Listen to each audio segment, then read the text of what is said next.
Using for loop with range method. Using for loop with range method.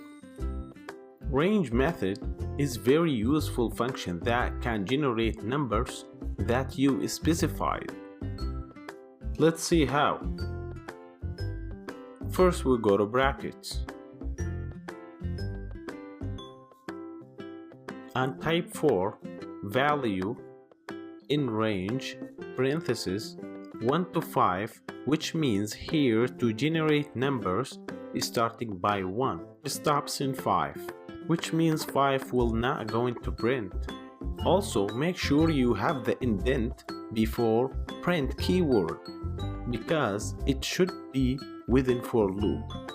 Then print that by typing print value. Okay, let's try that on terminal.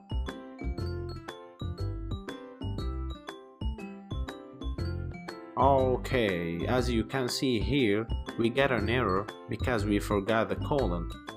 These little mistakes are always happening with programmers. Just be aware of that. Okay, try that on terminal again. Wonderful, it works well right now. Started from 1 and stopped on 5.